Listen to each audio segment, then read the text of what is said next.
அவரை நேர்த்தியாக இந்த உலகிற்கு கொண்டு வந்து எந்த கரையும் படாதவாறு வளர்க்க புனித யோசேப்பை தேர்ந்தெடுத்தார். இறைவன் இந்த மனுக்குலத்தை மீட்டெடுக்க பாவத்தில், வறுமையில், நோயில் அடிமையாக வாழாமல் மகிழ்ச்சியாக வாழ வேண்டும் என்று குழந்தையாகிய இயேசு கிறிஸ்துவை வளர்த்து சிலுவையில் தாரை வார்த்து கொடுத்ததுதான் இந்த தவக்காலம். இதை நாம் வருடம் தோறும் அனுசரிக்கும் போதும் நாம் எடுக்கும் முடிவு இனி பாவம் செய்ய மாட்டேன் என்று. ஆனால் புனித யோசேப்பு இந்த மனு குலத்திற்காக தன்னையே தாழ்த்தி கொண்டு வாழ்ந்தது போல நாமும் தூய ஆவியை முழுமையாக பெற்று கொண்டு ஜெபத்திலும் தவத்திலும் அன்பிலும் நிலைத்து நிற்க வரம் கேட்போம். இந்த கல்வாரி தியாக பலியில் கலந்து முற்றிலும் நம்மை தாழ்த்தி புனித யோசேப்பை செயல்படுத்துவோம். ஜெபிப்போம்.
தந்தை மகன் தூயாவின் பெயராலே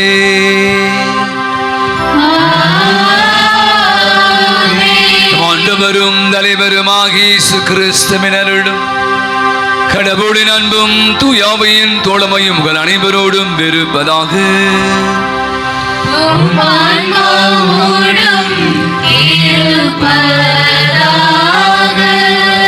திருப்பலியானது இன்று தங்களுடைய பிறந்தநாள் விழாக்களை கொண்டாடி ஆண்டவருக்கு நன்றி செலுத்துகிற தனது 9வது பிறந்தநாள் விழாவை கொண்டாடுகிற ஆல்ஃபிரட் தனது 26வது பிறந்தநாள் விழாவை கொண்டாடுகிற ஜான் சிமேரி குடும்பத்தினருக்காக ஜெபிப்பு இருவருக்கும் நல்ல உடல் சுகத்தையும் நீண்ட ஆயுளையும் தர வேண்டும் என்று நம்ம அவர்களுக்காக ஜெபித்து பலியை கொடுப்போம். மேலும் திருப்பலியானது பெற்றுக்கொண்ட அனைத்து நன்மைகளுக்காக மரிய சூசை பிரான்சிஸ் சகாய் மேரி குடும்பத்தினர், ராஜா ஜூலியட் குடும்பத்தினர் நன்றி பலி அமைப்பு கொடுக்கிறார்கள். இவர் குடும்பத்தாரும் இந்த நாளை ஆண்டு நிறைவாக ஆசிர்வதிக்க நம்ம அவர்களுக்காக ஜெபிப்போம். மேலும் திருப்பலியானது ஆண்ட்ரூஸ் அவருடைய குடும்பத்தினுடைய தொழில் முன்னேற்றத்திற்காகவும், ஷரீன், வெரோனிகா, எவாஞ்சலின், லின்சி இறை அன்பில் வளர வேண்டும் என்று சிறப்பான கருத்திற்காகவும், அருக்கிராஜ் அவருடைய கடன் பிரச்சனைகள் தீர வேண்டும் என்ற கருத்துக்களுக்காகவும் நாம் ஜெபித்து பலியை கொடுப்போம். அவருடைய சிறப்பான கருத்துக்கள் நிறைவேறும் என்று என்றால். மேலும் திருப்பலியானது உலகில் வாழ்ந்து மறித்து போன சந்திர மேரி, செபஸ்தி அம்மாள், அமல்ராஜ், கார்மேல் மேரி ஆகியோருடைய ஆண்மையை பாட்டுக்காக ஜெபிப்போம். அத்தனை ஆன்மாக்களுக்கும் ஆண்டவர் நித்திய இளைப்பாற்றை தரும்படியாய் மன்றாடும். அன்புக்குள்ளே நம் அனைவரும் பொது காலத்தினுடைய 2வது ஞாயிறிலே பங்கேற்க வந்திருக்கிறோம். இயேசுடைய தோற்ற மாற்ற நிகழ்வை இன்னைக்கு நாம் நற்செய்தியாக வாசிக்க கேட்கிறோம். நிறைய நேரங்களில் இந்த தவக்காலம் துவங்கியதிலிருந்து ஒரே வார்த்தை திருப்பி திருப்பி திருப்பி என்ன ஒரு வார்த்தை, தவக்காலம் 40 நாள் என்ன பண்ணோம்? மாற்றம், மனம் திரும்புதல். இன்னைக்கு இயேசு தோற்ற மாற்றம், அவருடைய முகம் மாறியது அப்படின்னு வசனம் விளக்கம் சொல்லுகிறோம். இன்னைக்கு நம்முடைய கூட முயற்சி எடுக்கிறோம், நாம் மாறணும், அதெல்லாம் பண்ணக்கூடாது, இதெல்லாம் செய்யக்கூடாது, இப்படிலாம் இருக்கக்கூடாது, கொஞ்சமாவது மாற்றுங்க ஆண்டவரே முயற்சி எடுக்கிறோம். சில நேரங்களில் வெற்றி, சில நேரங்களில் நாம் விழுந்து விடுகிறோம். இந்த அருமையான இந்த வழிபாடு அர்த்தமுள்ள விதத்தில் நமக்கு அமைய இப்போது நாம் அனைவரும் அமர்வோம். பாவம் மன்னிப்பு வழிபாட்டுக்குள் இணைவோம். நாம் பாட வேண்டிய பல்லவி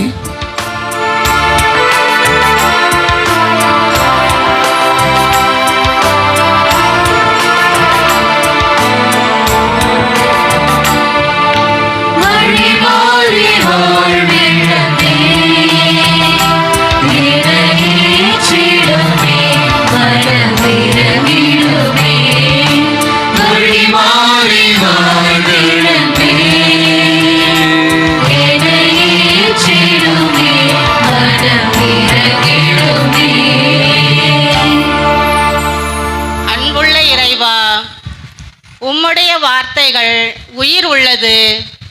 அந்த வார்த்தை வாழ்வளிக்கின்றது, ஆறுதல் படுத்தி திடப்படுத்துகின்றது. அப்படி உயிரோட்டமான வார்த்தையை நாங்கள் மதிக்காமல் வாழ்ந்த நேரங்களை உன்பாதம் வைக்கிறோம். எங்களை மன்னித்து வாழ்வளிப்பீராக இறைவா.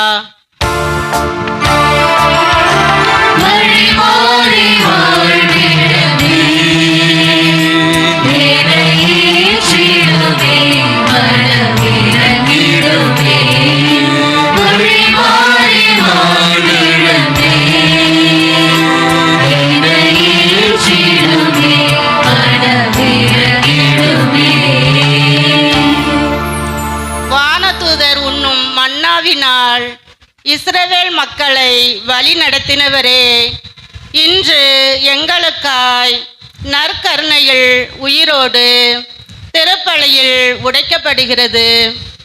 அந்த உயிரோட்டமான வாழ்வளிக்கும் உடலாகிய அப்பத்தை நாங்கள் தகுதியற்ற நிலையில் உட்கொண்ட தருணத்தை உன்பாதம் வைக்கின்றோம். மன்னித்து அருள் பொழிவீராக இறைவா.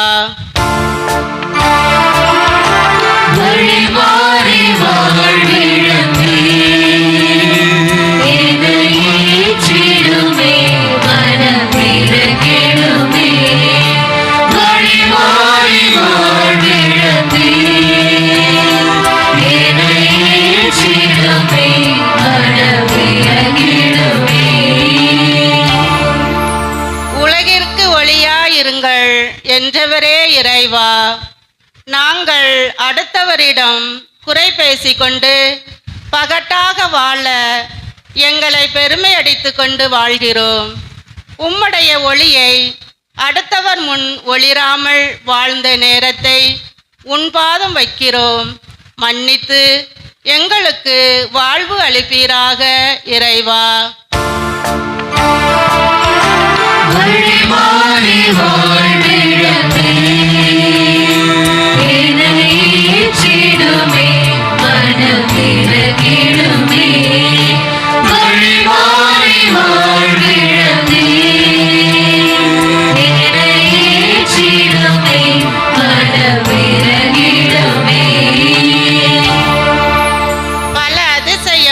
அற்புதங்கள் வல்ல செயல்களை செய்வதுதான் ஜெபமாலை.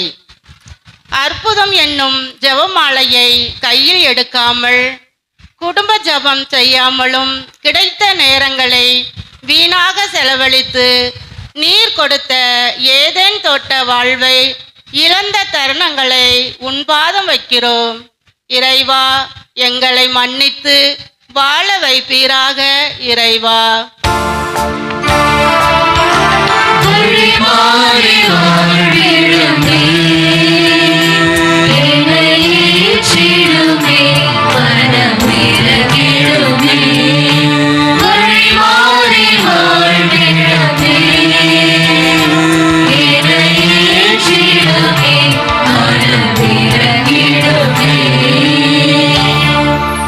என் அமைதி உங்களோடு இருக்கட்டும் என்ற இயேசுவே, உறவுகளை நீர் ஏற்படுத்தினீர்.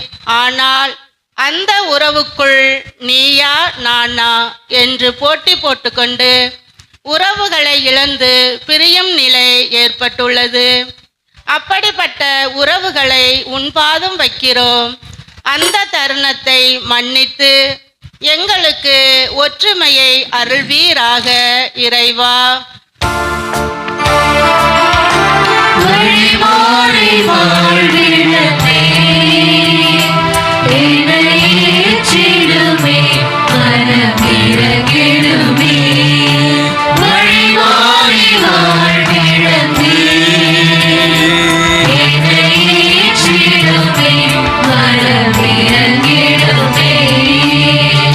எல்லாமல்ல இறைவன் நமது இரக்கம் வைத்து நம் குற்றம் குறைகள் பாவங்கள் பலவீனங்கள் அனைத்தையும் மன்னித்து நம் அனைவருக்கும் நிலையான வாழ்விற்கு நம்மை அழைத்துச் செல்வாராக.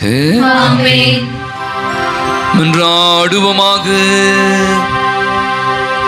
இறைவாவும் அன்பு திருமகனுக்கு நாங்கள் செவி சாய்க்க எங்களுக்கு கட்டளையிட்டு உமது வார்த்தையினால் எங்கள் உள்ளத்துக்கு ஊட்டமளிக்க நீர் திருவிழம் கொண்டீரே. அகவொழியால் நாங்கள் தூய்மையாக்கப்பட்டு உமது மாட்சியை கண்டு மகிழ செய்வீராக. உமோடு என்றென்று வாழ்ந்து ஆட்சி செலுத்துகிற அவர் வழியாகவே உமை மன்றாடுகிறோ.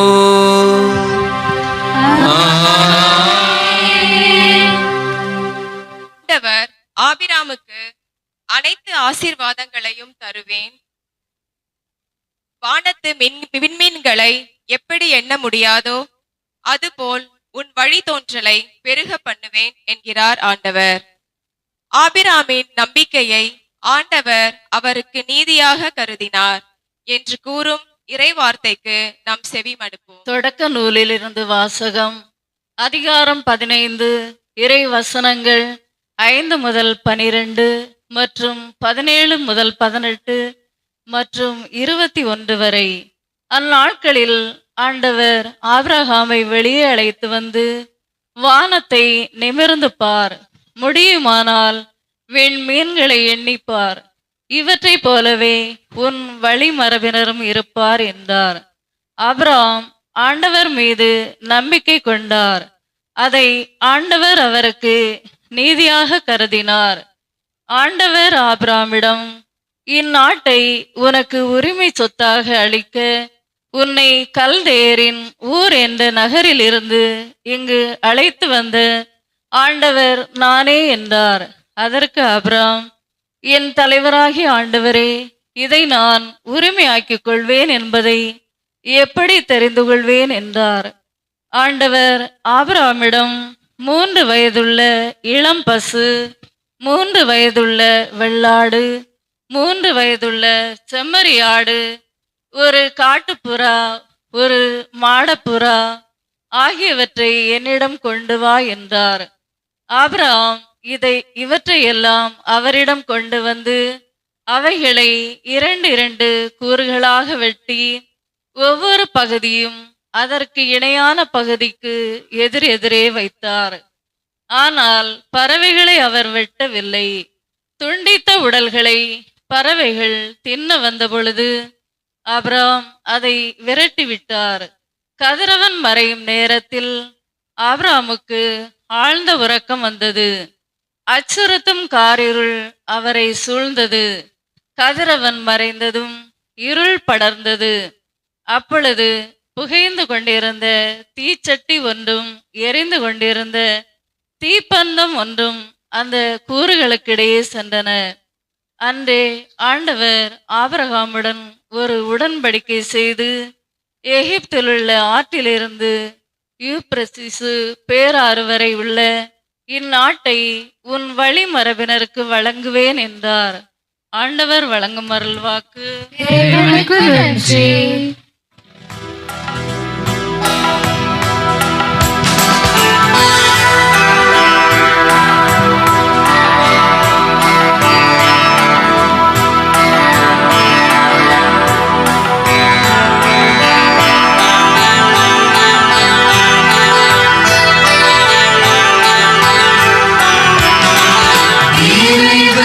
எனது மீட்பானார், அவரே எனக்கு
தீயோபனை போல் சூழ்ந்தாலும் தீரா பகையை கொண்டாலும் தீயோபனை போல் சூழ்ந்தாலும் தீரா பகையை கொண்டாலும் தேவன் அவரை திடமாக தேடும் எனக்கு குறையது தேவன் அவரை திடமாக தேடும் எனக்கு குறையது தேடும் எனக்கு குறையது இறைவன் எனது மீட்பானார் அவரே எனக்கு ஒளியானார் அவரை கண்டு நான் வாழ இவரை கண்டும் பயமில்லை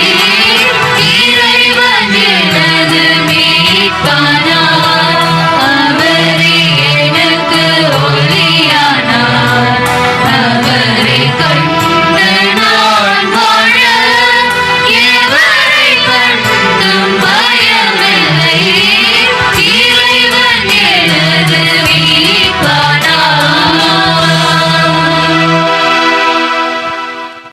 நீங்கள் அனைவரும் என்னை போல் வாழுங்கள் என்கிறார் திருத்தூதர் பவுல். இயேசுவின் வார்த்தைகளை கடைபிடித்து நேர்மையோடு வாழ்ந்தது போல் நமக்கும் விடுப்பு கொடுக்கிறார். அப்படி வாழுவதே என் மகிழ்ச்சி, நீங்களே என் வெற்றி வாகை. ஆண்டவரில் உள்ள உறவில் நிலைத்திருங்கள் என்று கூறும் உயிருள்ள வார்த்தையை கவனமுடன் கேட்போம். திருத்தூதர் பவுல் பிலிப்பியருக்கு எழுதிய திருமுகத்திலிருந்து வாசகம். சகோதர சகோதரிகளே, நீங்கள் அனைவரும் என்னை போல் வாழுங்கள். நாங்கள் உங்களுக்கு காட்டிய முன்மாதிரியின்படி வாழ்பவர்களை பின்பற்றுங்கள். கிறிஸ்துவன் சிலுவைக்கு பகைவர்களாய் நடப்போர் பலர் உள்ளனர். அவர்களை பற்றி மீண்டும் மீண்டும் உங்களிடம் கூறியுள்ளேன். இப்பொழுது கண்ணீரோடும் சொல்கிறேன். அழிவே அவர்கள் முடிவு, வயிறே அவர்கள் தெய்வம், மானக்கேடே அவர்கள் பெருமை. அவர்கள் எண்ணுவதெல்லாம் மண்ணுலகை சார்ந்தவை பற்றியே. நமக்கோ விண்ணகமே தாய்நாடு. அங்கிருந்துதான் மீட்பராம் ஆண்டவர் இயேசு கிறிஸ்து வருவார் என காத்திருக்கிறோம். அவர் தமது ஆற்றலால் தாழ்வுக்குரிய நம் உடலை மாட்சிக்குரிய தமது உடலின் சாயலாக உருமாற்றவும் அனைத்தையும் தமக்கு பணிய வைக்கவும் வல்லவர். ஆகவே என் அன்பார்ந்த சகோதர சகோதரிகளே, என் வாஞ்சைக்குரியவர்களே, நீங்களே என் மகிழ்ச்சி, நீங்களே என் வெற்றி வாகை. அன்பர்களே, ஆண்டவரோடு உள்ள உறவில் நிலைத்திருங்கள். இது கிறிஸ்து வழங்கும் அருள்வாக்கு. இறைவனுக்கு நன்றி.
ஆண்டவர்களோடு இருப்பாராக.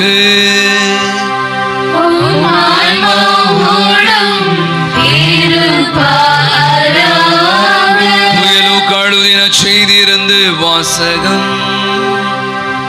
ஆண்டவரே மாற்றி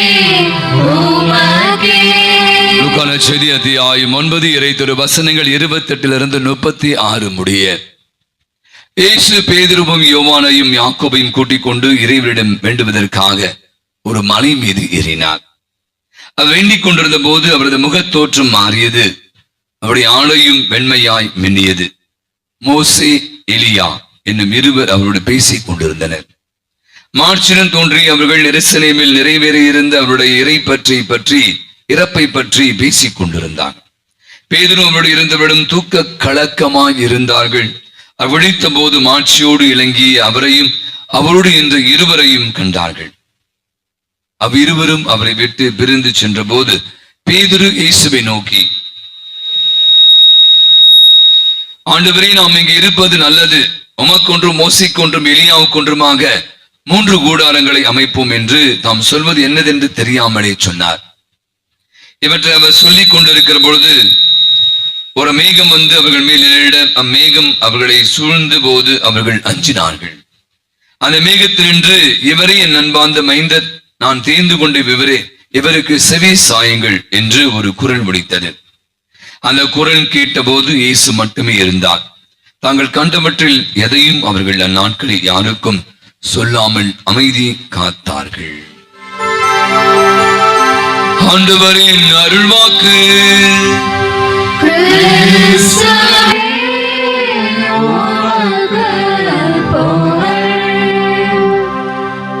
மிகவும் பிரியமான அன்பு சகோதர சகோதரிகளே, நாம் வாழ்ற இந்த நவநாகரிக உலகில நமக்கு இருக்கிற மிகப்பெரிய ஒரு சவால் பார்த்தீங்கன்னா சம்பாதிக்கணும், நிறைய சம்பாதிக்கணும்.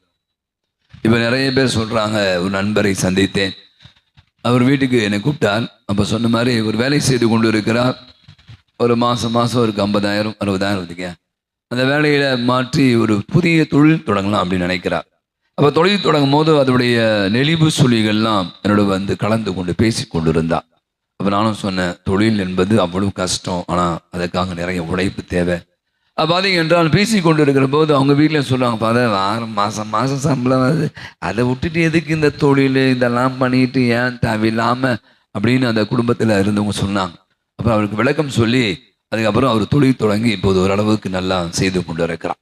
பார்த்தீங்கன்னா இன்னைக்கு பொதுவாகவே இங்கே வாழ்கிற நம்ம மத்தியில் பார்த்தீங்கன்னா இப்போ நிறைய பேர் நம்ம பங்கு சொல்லித்தர நிறைய தொழிலதிபர்லாம் இருக்காங்க. 2 தொழிலதிபர்கள் இருக்காங்க, மைக்ரோ மேக்ரோ அப்படின்னு சொல்லலாம், பெருசு சின்னது.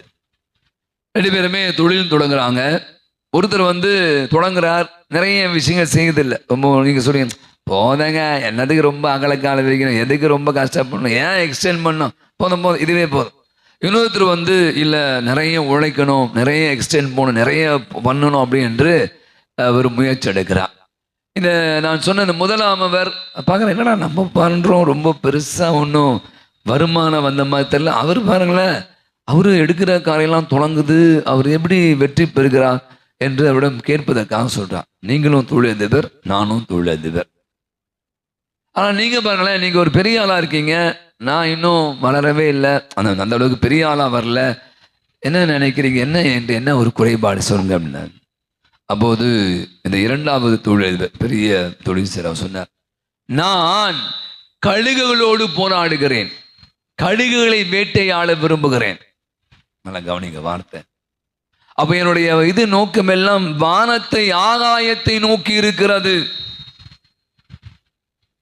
நான் கழுகுகளை வேட்டையாட கழுகுகளோடு போராடுகிறேன். அப்ப என்னுடைய பார்வை எல்லாம் ஆகாயம் வானத்தை மட்டுமே நோக்கி இருக்கிறது. நீங்க கோழிகளோடு வாழ்ந்து கொண்டிருக்க, கோழிகள் வச்சிருக்க அந்த கொஞ்சம் என்னது சாப்பிடுமே கொத்தி கொத்தி, அதிலேயே நீங்க என்ன பண்றீங்க, உங்களுடைய பார்வை எல்லாம் கீழ் நோக்கி இருக்கிறது. இது ரொம்ப சவாலானது. அவர் சொன்னார், முதல்ல நான் மானத்தை பார்த்து ஆகாயத்தில் இருக்கிற கழுகுலாம் நீங்க நினைக்காம ரொம்ப ஈஸி இல்லைங்க, ரொம்ப சவாலானது. ஆக சவாலானது அப்படின்னா இன்னைக்கு வந்து பாத்தீங்கன்னா இன்னைக்கு வாழ்வே ஒரு சவால் அப்படின்னு சொல்றான்.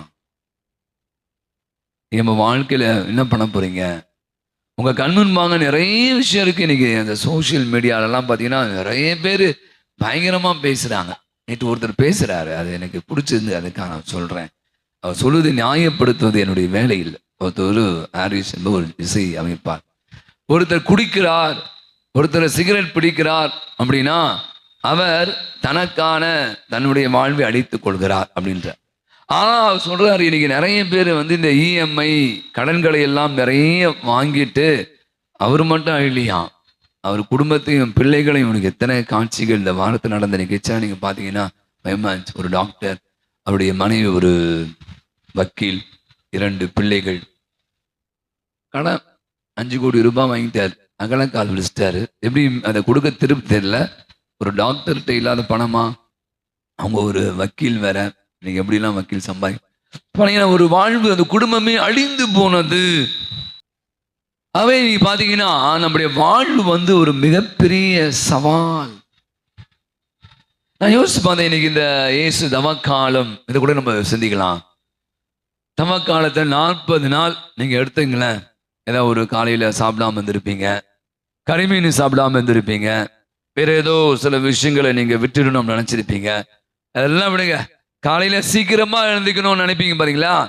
நீங்க சொல்லுங்க, எத்தனை பேர் இது மிகப்பெரிய சவால், மிகப்பெரிய ஒரு சவால். இதுவே என்னால செய்ய முடியுமா? அதற்கான பயங்கரமான ஒரு போராட்டம். இந்த 40 நாள் எனக்கும் உங்களுக்குமே தான். சில நேரத்தில் நான் சொன்ன மாதிரி தான், அதை எப்படி விடுறது. இப்போ நான் வேற இப்போ வீடியோலாம் பார்த்தா இஃப்தார் விதவிதமாக போடுறான் சாப்பாடு. இந்த முஸ்லீம் அவன் எனக்கு தெரியவே இல்லை. அவன் நோன்பு இருக்கிறான இல்லையத்துல சாயங்காலத்தில் வெட்டி வெட்டுறான். அவன் பாருங்களேன், நம்ம தான் ரொம்ப ஓவரா நோன்பு இருக்குன்னு நினைக்கிறேன். அது பார்த்தீங்க என்றால் இந்த சவாலை நான் அப்படி யோசித்து பார்க்குறேன். இங்கே தான் இயேசுக்கே ஒரு மிகப்பெரிய சவால். அதான் நான் சொல்லுவேன், சிலுவை சிம்மாசனம் அல்ல. இயேசுடைய வாழ்வில சிலுவை என்பது சிம்மாசனம் அல்ல, மாறாக சவால் நிறைந்த ஒரு வாழ்க்கை தான் இயேசு வாழ்ந்ததை எனக்கு 3 வாசகங்கள் பார்த்தீங்கன்னா மிக தெளிவாக எடுத்து செல்வதை ரெண்டே ஒரு கருத்தை சொல்லி இந்த மறையை நான் முடிக்க ஆசைப்படுகிறேன். வழக்கமாக நீங்க பார்த்தீங்கன்னா நம்முடைய இந்துக்கள், கிறிஸ்தவர்கள் கூட மலைகளோடு நிறைய தொடர்பு ஏற்படுத்திக் கொள்வார்கள். திருப்பதி பாருங்களேன், எக்கச்சக்கமான திருத்தணி, பழனி. நான் சொல்றேன் இந்துக்கள் அவங்களாம் போறது. ஏன் இந்த பக்கம் கேரளாவில் என்ன இருக்கு? அது ஒரு மலை இருக்கு, சபரி மலை அப்படி போய். நம்ம கூட மலைகளை பத்தி பேச, நமக்கு ஒரு மலை இருக்கு, அச்சரப்பாக்கம் மலை. நிறைய பார்த்தீங்கன்னா நிறைய கிராமப்புறங்கள்லாம் நிறைய குன்றுகளை எல்லாம் மலைகள் ஆக்கி, இது என்ன சொல்றாங்க அப்படின்னா, பழைய காலத்துல இதுக்கு பெரிய ஆழ்ந்த ஒரு ஆன்மீகத்தை சொல்றான். நிறைய பேர் பார்த்தீங்கன்னா முனிவர்கள்லாம் மலையில போய் தியானம் செய்வாங்க. கடவுளோடு சந்திப்பு, மலை உயர்ந்ததா, அங்க போகும்போது கடவுளும் மனிதனுக்குமான ஒரு சந்திப்பு நடக்கிறது. நீங்க எல்லாம் ஊட்டிக்கு கொடைக்கானலுக்கெல்லாம் போயிட்டு இருக்கீங்க, அங்க அமைதி இருக்கிறது, குளுமை இருக்கிறது, ஒரு இயற்கை சூழல் இருக்கிற. நம்ம அறியாமலே நம்ம மனங்கள்லாம் இவ்வளோ பிரச்சனை, டென்ஷனுங்க வாங்க. 2 நாள் போயிட்டு வரலாம் கொடைக்கானலுக்கு, போய் மனசு கொஞ்சம் ஜாலியா இருந்துட்டு வரலாம். ஜாலியா இங்க இருந்தா ஒரே டென்ஷன்ஸ். அப்போ டென்ஷன் ஃப்ரீ அப்படி கூட சொல்லலாம். பார்த்தீங்கன்னா எப்படி இந்த மலைகள் கடவுளுடைய உறவை அல்லது கடவுளுடைய பிரசனத்தை அதிகமாக உணர்வதற்காக ஏற்படுத்தப்பட்டது என்று நான் சொன்ன மாதிரி இந்து மதம், நம்முடைய மதம் இறை மனித உறவை மையப்படுத்துவதா மலைகள் அப்படின்னு சொல்றாங்க. விவிலியத்தில் நீங்க பாத்தீங்கன்னா பல இடங்களை என்னால உங்களுக்கு சொல்ல முடியும். விடுதலை பயணம் 22 நினைக்கிறேன். பாத்தீங்கன்னா சீனாய் மலையில இருக்கிறார் நம்மால் யாரு, மோசே. அங்க என்ன வாங்குறாரு? 10 கட்டளையை வாங்கி கொண்டு 40 நாட்கள் சீனாய் மலையில அவர் ஜெபம் செய்து கொண்டிருந்தால் கடவுளுக்கு வெளிப்படுத்த என்பதை வாசிக்கிறோம். தொடக்க நூல் எடுத்து வாசிங்கன்னா 22ஆம் அதிகாரம் நினைக்கிறேன். பாத்தீங்கன்னா ஆபிரகாம் தன் மகனை பலியிட வருகிறார். மோரியா என்ற அந்த நிலப்பகுதியில ஒரு குன்றின் மேலதான் கடவுள் போய் உன் பையனை போய் அந்த மலை மேல போய் எனக்காக பலி கூடு என்பதை நம்ம வாசிக்கிறோம். 1 அரசங்க புத்தகத்தை பார்த்தீங்கன்னா கார்மேல் மலை, கார்மேல் மலை தான் எலியா தீர்க்கதரிசி இறைவாக்கினருக்கு கடவுள் பேசுவதாக, கடவுள் காட்சி கொடுத்ததாக நாம் வாசிக்கிறோம். அப்படியே நீங்க சொல்லிக்கொண்டே வந்தால் இன்று நம்ம ஒரு மலையை பத்தி என்ன மலையில இயேசு இன்னைக்கு தாபோர் மலையில தன்னோடு இருந்த தன்னுடைய சீடர்களை அணைத்து கொண்டு அந்த இயேசு மேலே செல்கிறார். அதுக்கப்புறம் ஒரு மலையை பற்றி நம்ம சிந்திப்போம். அது என்ன மலை? இந்த தவக்காலத்துடைய கிளைமேக்ஸ் என்ன மலை? கல்வாரி மலை. அப்ப நீங்க பாத்தீங்கன்னா இந்த மலை அப்படியே புரவி கிடக்கிறது. எங்க தொடக்க நூல்லேருந்து பாத்தீங்கன்னா அப்படியே கடைசி வரை பாத்தீங்கன்னா மலைகளோடு கடவுள் மனிதன் இறை மனித சந்திப்பு, இறை மனித உறவு ஏற்படுத்துகிற ஒரு இருப்பிடமாக இருப்பதை விவிலியம் நமக்கு மிக தெளிவாக எடுத்து சொல்வதை பார்க்கிறோம். இந்த மலைகள்ல இன்னொரு விஷயத்தை நான் பார்க்கிறேன். நீங்க பாத்தீங்க அப்படின்னா கடவுள் வெளிப்படுத்துகிறார். இன்னைக்கு தாம்பூர் மலையில் ஆண்டவர் ரொம்ப அழகாய் சொல்கிறார். என்ன சொன்ன? இவரே என் மைந்தர், நான் தீர்ந்து கொண்டு இவரே, இவருக்கு செவி சாயங்கள் ஒரு வார்த்தை வெளிப்படுத்துவதை நாம் பார்க்கிறோம். கல்வாரி மலையில கூட நடந்துச்சு. ஏசு இறந்த பிற்பாடு என்ன ஆச்சு? கல்வாரி மலை என்னாச்சு? ஏசு இறந்து போறார். அப்ப என்னாச்சு? இயற்கையில மாற்றங்கள், இடி இடித்தது, இருளா உலகம் அப்படியே இருண்டு போனது, திரை சிலை கிழித்தது. அங்க பாத்தீங்கன்னா கடவுள் தன்னுடைய வெளிப்படுத்துவதை நம்ம பார்க்கிறோம். கார்மேல் மலை என்னாச்சு? கடவுள் என்ன பண்ற? கார்மேல் மலையில எப்படி வந்தாரு? நெருப்பு வழியில குதிரை வழி வந்து அப்படியே தூக்கிட்டு போயிட்டார். நம்பால யார?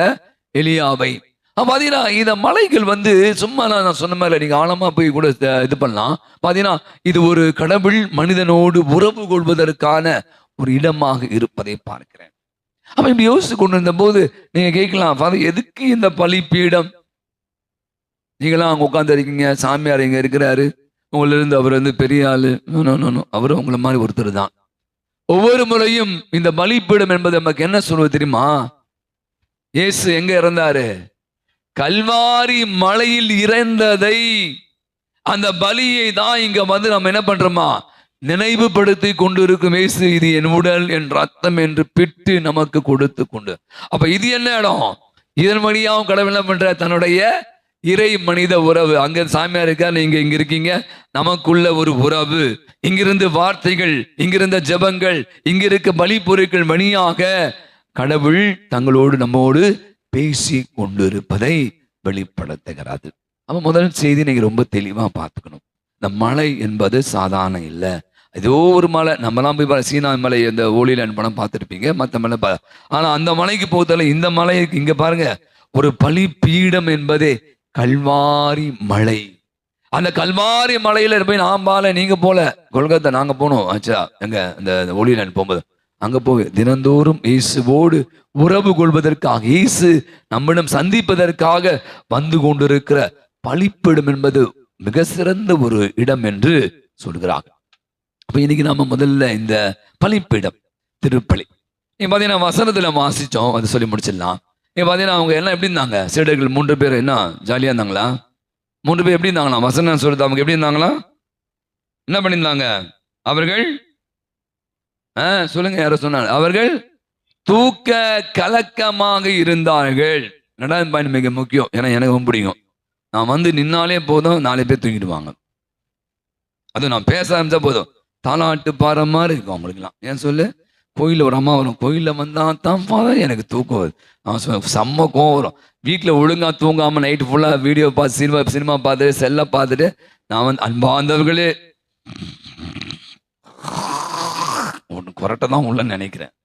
அவ பார்த்தீங்கன்னா அவர்கள் என்ன பண்ணலாம்? அது ஒரு மிகப்பெரிய இயேசுடைய வசனம் சொல்லுது, அவர் அப்படியே ஜொலிக்கிறார். அவருடைய ஆடையை கூட எந்த சலவை காண முடியாது அப்படிலாம் வசனம் சொல்லுது. இவங்க 3 பேர் எப்படி இருந்தாங்க? தூக்க. இப்ப நிறைய பேர் உட்காந்து இருப்பீங்க, அப்படியே எப்படா முடிப்பார், அப்படியே கண்ணெல்லாம் சொக்கம் பாருங்க. நமக்கு வந்து கோயில் சினிமா தேட்டர் போங்க, அப்படியே கண்ணை விரிச்சிட்டு ஆன்னு பார்ப்பீங்க, மொக்க படமா இருக்கும். ஆனா படத்தை மட்டும் விட மாட்டீங்க. அது எந்த படமா? கோயில்ல வந்தா மட்டும் நமக்கே தெரியாது, கண்ணு அப்படியே.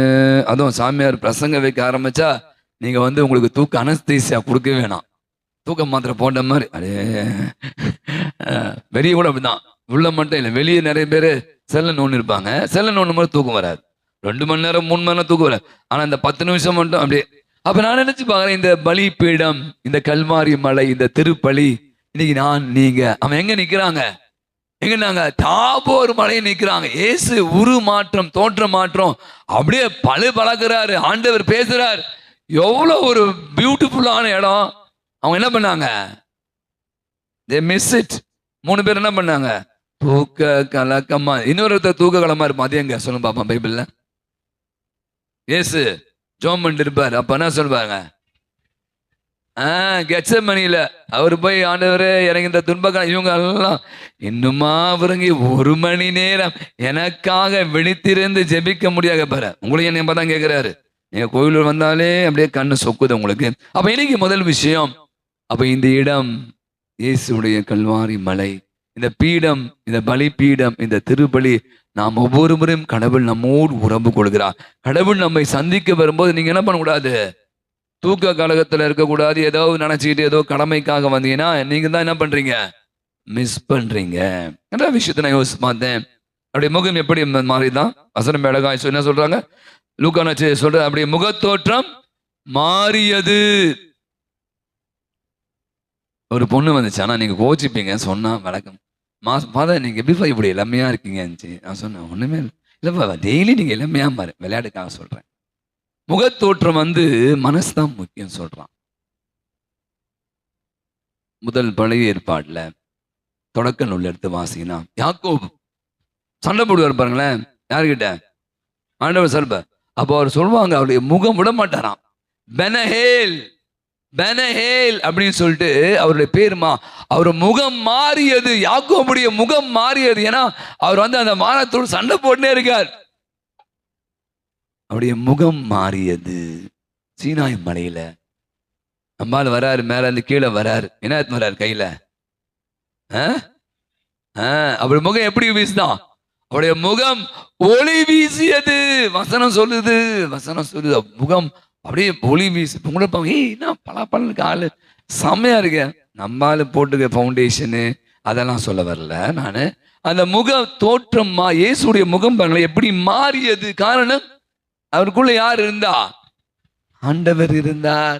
ஆண்டவரோடு இருந்தவர்களுக்கு எல்லாம் முகம் எப்படி மாறும் உங்களுக்கு தெரியும். இந்த 40 நாள்ல நீங்க எடுக்கிற தப முயற்சிகள் நான் சொல்வேன், நிறைய மாற்றங்கள். நான் சொன்னேன் முதல்ல மாற்றம் உங்களுக்கே தெரியும்.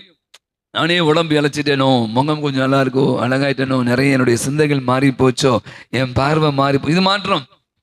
நீங்க நினைக்கிற முக மாற்றம் மட்டும் இல்லை, என் மன மாற்றம், என் உள் மாற்றம். எனக்கே தெரியுது நான் முதல் மாதிரி இல்லை, ரொம்ப கோவப்படுவேன். இப்போ கொஞ்சம் கொஞ்சம் குறைச்சிட்டீங்க.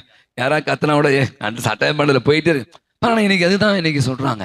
அங்கே ஆண்டவருடைய தோற்ற மாற்ற நிகழ்வு வெறுமனே அவர் வாங்கிட்டு இவரே நண்பா அந்த மையம் சொல்லிட்டு போயிட்டு இருந்தோம். அப்புறம் முக தோற்றம் மாறி அதை பாக்குறாங்க. இவங்க எல்லாம் பெஜராயிட்டாங்க. அப்பதான் சொல்றான், இங்கேயே ஒரு 3 கொன்றும் அவருக்கு ஒன்றும் கூடான அமைப்பு சொல்றான். இன்னைக்கு நம்முடைய வாழ்வில் வேற முகம் மட்டும் மாறக்கூடாது, மனம் மாற்றம். இன்னைக்கு மனங்கள் மாறணும். அப்ப இன்னைக்கு நான் யோசிச்சு பாக்குறேன், இன்னைக்கு நமக்கான கடவுள் நமக்குமான உறவு. இந்த உறவு எங்க போகுது? அடுத்து நீங்க போனா மேகம், திரு உறைவிடம் அப்படி சொல்றாங்க. மேகம் பல இடங்கள்ல விவிலியத்தை சொல்றாங்க. அப்படியே மேகம் நிழலிட்டது. அந்த மக்கள் முன்பாக மேகம் அப்படியே அந்த போச்சு. பாலைவனத்துல மக்கள் போ மேகம் தூய ஆவியுடைய அந்த உறைவிடம் நம்மை மூடிக்கொள்கிறார். அப்ப இன்னைக்கு நீங்க யோசிப்பாங்க, நம்முடைய வாழ்விட இன்னைக்கு இந்த தோற்ற மாற்ற நிகழ்வு. நான் நினைக்கிறேன் நம்முடைய இந்த நவக்காலம் கடவுள் மனிதனுடைய சந்திப்பு. இன்னைக்கு நிறைய சந்திப்புகள் நம்ம வாழ்வில் சந்திக்கிறோம். நிறைய ஒரு சொல்றான், யார் யாரோ வாட்ஸ்அப்ல, ஃபேஸ்புக்ல, இன்ஸ்டாகிராம் கொடுக்குறான். அவங்களாம் முகம் தெரியாத மனிதராக நீங்க உறவு வச்சிருக்கீங்க. பக்கத்துல வீட்டில் உட்காந்துருக்க அம்மா உட்காந்து உடம்பு சரியாமங்க, அக்கா உட்காந்துருக்கா, தங்கச்சி இருக்கா, உடம்பு சரியில்லை, செத்து போயிட்டாங்க. அவங்கள பார்க்கறதுக்கு நமக்கு என்ன இல்லை, நேரமே இல்லாமல் போய் விடுகிறார். இன்னைக்கு நான் நினைக்கிறேன் கடவுள் மனிதனோடு உறவு கொள்கிற அற்புதமான நிகழ்வு. ஒரு நாள் அல்ல, இந்த உலகம் முடியும் வரை. அதனால்தான் தன்னுடைய ஒரே மகனாக இயேசுவையே இந்த உலகிற்கு அழிக்கும் அளவுக்கு அவர் தன்னுடைய பாடுகளை மரணத்தின் வழியாக நமக்கு மீட்பை கொண்டு வருவதற்காக தன்னை இழந்தார். நம்மிடம் உறவு கொண்டார். அந்த உறவு கொண்டிருக்கிற அந்த ஆண்டவரிடம் நாமும் ஒன்றித்து வாழ். அவரிடம் மட்டும் உறவு கொள்ளக்கூடாது, நம்மை சுற்றி இருப்பவரிடம் கூட உறவு கொள்ளக்கூடியவர்களாக மாற. எனக்குள்ளே ஒரு மாற்றம், இந்த முகத்தோற்றம் எப்படி இயேசுடைய வாழ்வில் மாறியதோ, இயேசுவே சொல்றாங்க நிறைய நேரங்கள்ல அப்படியே புரிதலே மாறி போனது என்று சொல்றாங்க. அவரே நினைச்சிருப்பாரு நிறைய முறை, நான் நிறைய புதுமை செஞ்சேன், நிறைய அற்புதம் செஞ்சேன், மக்கள் என்னை பத்தி என்ன நினைச்சிருக்காங்க, நான் தான் இந்த உலகத்துக்கு ஒரு மெஸ்ஸியாவா, நான் தான் இந்த உலகத்துக்கு நிறைய வாழ்வு தரக்கூடிய நான் நினைக்கும் போது அவங்க சொன்ன பதில் என்ன சொன்னாங்க, எலியா அல்லது யார திருமுழுக்கு யோவான் அப்படிதான் சொன்னாங்க, சீடுகள் தான் சொன்னாங்க. அப்போ இந்த ஒரு நிகழ்வு சொல்றாங்க, இயேசு தன்னையே தான் யார், தான் எதற்காக இங்க வந்திருக்கிறோம் என்பதை உணர்ந்து கொள்வதற்காக மிகப்பெரிய ஒரு சவாலாக தான் இந்த தோற்ற மாற்ற நிகழ்வு நடந்தா விவிலியர்கள் சொல்றாங்க. இன்னைக்கு நம்முடைய வாழ்விட கூட அடிக்கடி நான் சொல்வேன், பரிசோதனை செய்து பார்த்துக்கொள்ளும். என் வாழ்க்கை ஒழுங்கா போயிட்டு இருக்கா, நான் சரியான தான் போட்டிருக்கேனா, என் உடம்பு நல்லா இருக்கா, ஏதாவது உடம்பு சரியா டாக்டர் பார்க்கணும்னா, நிறைய பேர்கிட்ட உறவு சிக்கல் இருக்கா, நிறைய பேர் நான் கண்டுக்காம இருக்கேனா, இதெல்லாம் நீங்க பார்க்கணும். ஏன்னா சில நேரத்தில் நான் யோசிச்சு பார்ப்பேன், நம்முடைய வாழ்வு வந்து மிகப்பெரிய ஒரு நாளைக்கு இருப்போமா நமக்கு தெரியாது. ஏன்னா நடக்கிற நிகழ்வுலாம் பார்க்கும் போது அப்படிதான் இருக்கு. அப்ப இந்த தவக்காலம் நமக்கு அது தருகிற மிகப்பெரிய ஒரு பாடம், கடவுள் மனிதனோடு உறவு கொள்கிறார். அந்த உறவுல உன்னையும் என்னையும் இணைத்துக் கொள்கிறார். இணைத்துக் கொள்கிற இந்த உறவுல நீங்க மாற்றத்தை நோக்கி பயணிக்கக்கூடியவர்களாக மாறுவதற்கான அழைப்பை கொடுக்கிறார். அதற்கான நிறைய விஷயங்களை நமக்கு ஏற்பாடு செய்து கொடுத்திருக்கிறார். நீங்களும் நானும் இந்த மாதிரியான விஷயம், குறிப்பா இந்த நான் சொல்லுவேன் திருப்பலி வந்தோம், உட்கார்ந்தோம், கடமைக்காக பார்த்தோம், போனோம், பேசிட்டு சிரிச்சிருந்தோம், வெளியே உட்காந்து கை கட்டி இருப்போம். நான் பார்ப்பேன் சில நேரம் எனக்கு வருத்தமா கூட இருக்கும், நற்கனையை தூக்குவேன், அங்க கேட்டான உட்காந்து செல்போனை பார்த்து நிற்பார். அவர் எதுக்கு பூசிக்கிறார் எனக்கு தெரியல, அவர் சும்மா ஒரு கடமைக்காக வராருங்க. அந்த மாதிரி நிறைய பேர் அது அவங்களுடைய பிரச்சனை. அப்ப யார் முக்கியம், எது முக்கியம்? இந்த ஒரு மணி நேரம் ஆண்டவருக்காக எவ்வளவு நேரம் செலவு பண்றோம். அப்ப இந்த ஆண்டவரோடு நான் சங்கமிக்க வேண்டும், இந்த ஆண்டவரோடு நான் உறவு கொள்ள. எனக்கு எவ்வளவு பிரச்சனை இருக்கு, எனக்கு எவ்வளவு சவால்கள். இன்னைக்கு குடும்பத்தை நடத்தணும், பிள்ளைகளை வழி நடத்தணும், பிள்ளைகளை கல்யாணம் பண்ணணும், படிக்க வைக்கணும், வீடு வாங்கணும், இஎம்ஐ கட்டணும். அப்பா எவ்வளவு பிரச்சனை, என்னால முடியாது. ஆண்டவர் இங்க வருகிற போது ஆண்டவர் எனக்கு என்ன பண்றாரு? சக்தி தருகிறார். ஆண்டவர் எனக்கு ஆலோசனை தருகிறார். அப்படின்னு நான் சந்திக்கிற போது என்னை அவர் என்ன பண்றாரு? வழி நடத்துகிறார். இதுதான் வரணும் பூசை, அதுதான் பூசை, சும்மாலாம் கிடையாது. நீங்க நினைக்கிற மாதிரி இங்க வந்துட்டு சும்மா போனீங்கன்னா வேஸ்ட். எனக்குள்ள நிறைய விஷயங்களை என் ஆண்டவர் எனக்கு சொல்லி கொடுக்கிறார் என்பதுதான் ஒவ்வொரு திருவழியும் அல்லது இறை வார்த்தையும் நமக்கு சொல்லி கொடுத்துக்கும். ஆபிரகாம் மிக அழகாய் வாசிக்கிற முதல் வாசகம். எங்க போகணும் தெரியாது, என்ன பண்ணணும் தெரியாது. ஆனா ஆண்டவர் வெளியே போய் பாரு, வெளியே போய் பாரு என்றா, உன்னால முடியுமா, உன்னால முடியுமா? மரணத்தை நட்சத்திரம் பார், கடவுள் இனத்தை அப்படி மாத்துவேன் சொன்னார். ஏன்னா அவர் எல்லாத்தையும் விட்டுட்டு கடவுளை பற்றின, கடவுளை மட்டுமே மையப்படுத்த. இன்னைக்கு நீங்களும் நானும் கூட அற்புதமான இந்த இறை மனித உறவில் நிலைத்திருக்கணும். நம்ம கடவுள் வழி நடத்துவதற்கான தான் 40 நாட்கள். அவர் கொடுக்கிற அவருடைய நம்ம சொல்கிற விஷயங்களும் நம்ம செய்ய முடிக்கணும். அதன்படி வாழணும். நம்முடைய வாழ்வை அர்த்தப்படுத்தி கொண்டு மாற்றத்தை நோக்கி பயணிக்க அருள் வேண்டுவோம். ஆமென். எழுந்து நமது விசுவாசத்தை அறிக்கை.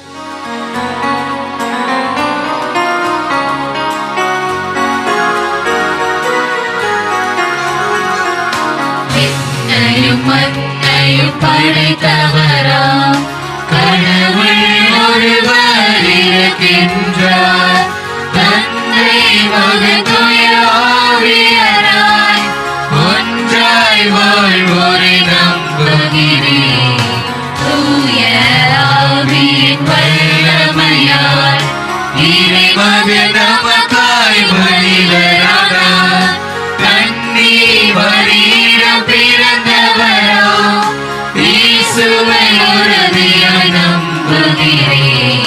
தாத்துவின் ஆட்சியில் பாடுபட்டார், சிலுவையில் இருந்து அடக்கப்பட்டார், 3ஆம் நாளில் உயிர்த்தெழுந்தார், இறப்பின் மீது வெற்றி கொண்டார். விண்ணகம் வாழும் தந்தையிடம் அரியணை கொண்டு இருக்கின்றார். உலகம் முடியும் காலத்திலே நடுவரை திரும்பவும் வந்திடுவார். தூய ஆவியாரை நம்புகிறேன். பாரினில் அவர் துணை வேண்டுகிறேன். பாவ மன்னிப்பில் தூய்மை பெற்று பரிகார வாழ்வில் நிலைத்திடவே திரு அவை உரைப்பதை நம்புகிறேன்.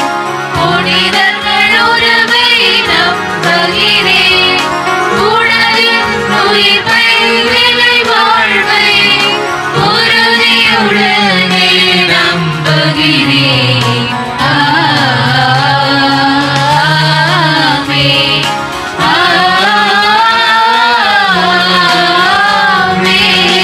திருப்பாடு 24 இறைவசனம் 22. இஸ்ராயேல் கடவுளே, எங்களை இடுக்கண் அணைத்து நின்று எங்கள் அனைவரையும் விடுவித்தருளும்.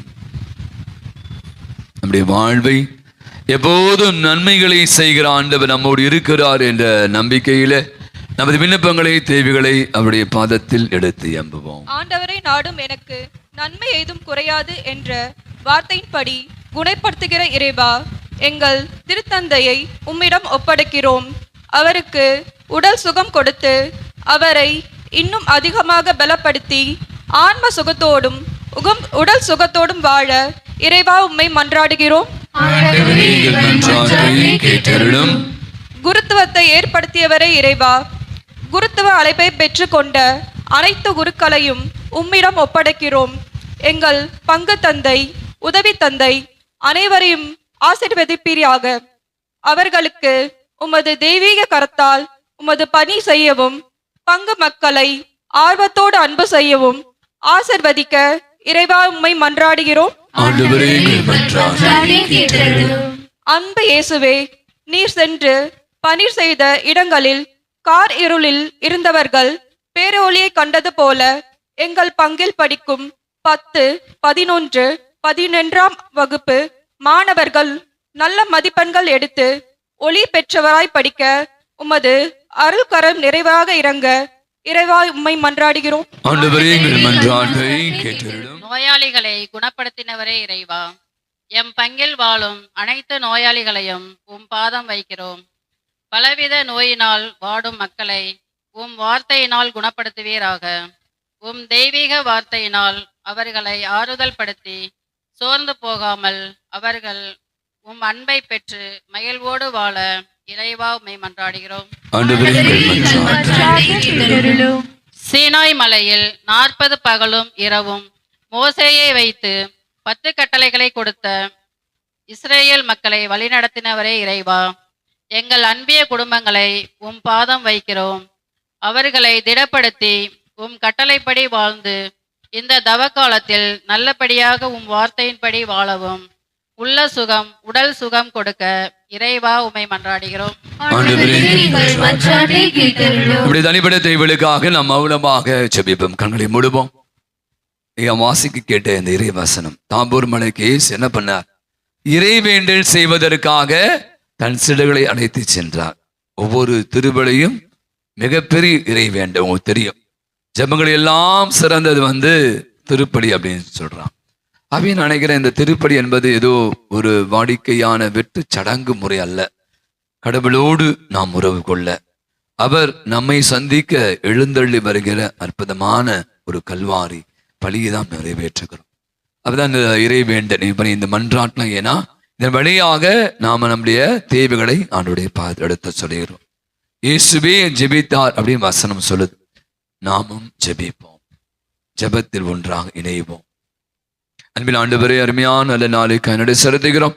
இது அற்புதமான தப காலத்தின் தூண்களை ஆகிய ஜெபம், நோன்பு, தர்மம் ஆகியவற்றை நாங்கள் வெறுமனே கேட்கின்றவர்களாக அல்ல, மாறாக அதன்படி கடைபிடித்து அர்த்தமுள்ள வாழ்வுக்கு எங்கள் அழைத்து செல்லக்கூடிய காரியங்களை செய்ய எங்களுக்கு அருள் புரிவீராக. எங்கள் ஆண்டவராகிய கிறிஸ்து வழியாய் இறைஞ்சி மன்றாடுகிறோம். காணிக்கை பாடல்.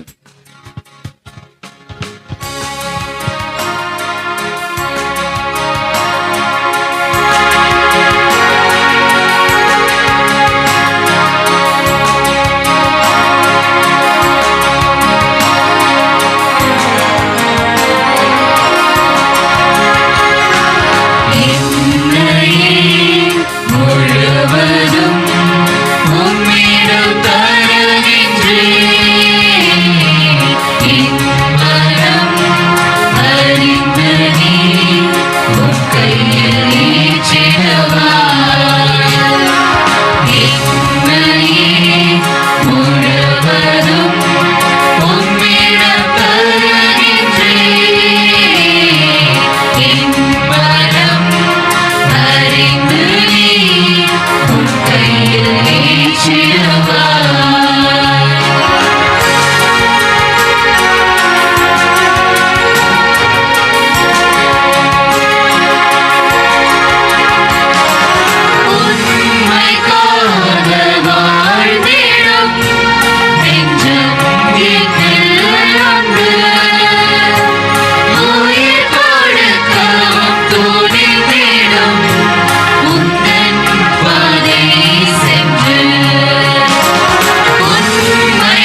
ஆண்டவருக்குரிய நம் அனைவரும் இணைந்து ஒப்பு கொடுக்கிற அற்புதமான இந்த நன்றி பலி எல்லாம் வல்ல தந்தையாக இறைவனுக்கு ஏற்றதாகும்படி ஜெபியுங்கள். ஆண்டவர் தமது பேரின் புகழ்ச்சிக்காகவும் ஆட்சிக்காகவும் தமது நன்மைக்காகவும் புனித திருவை அனைத்து நலன்களுக்காகவும் உமது கையிலிருந்து இப்பலியை ஏற்றுக்கொள்வாராக. ஆண்டவரின் பணிபொருட்கள் எங்கள் பாவங்களை கழுவி போக்குமை வேண்டுகிறோம். பாஸ்கா விழாவை கொண்டாடுவதற்கு மீது நம்பிக்கை கொண்டோரின் உடல்களையும் மனங்களையும் அது புனிதப்படுத்துவதாக எங்கள் ஆண்டவராகிய கிறிஸ்து வழியாகவே உமை மன்றாடுகிறோம். ஆண்டவர் உங்களோடும் இருப்பாராக.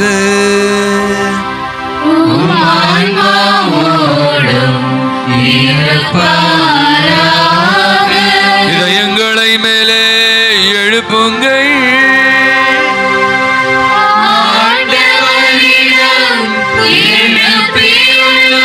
நம் இறைவனாகிய ஆண்டவருக்கு நன்றி கூறுவோம்.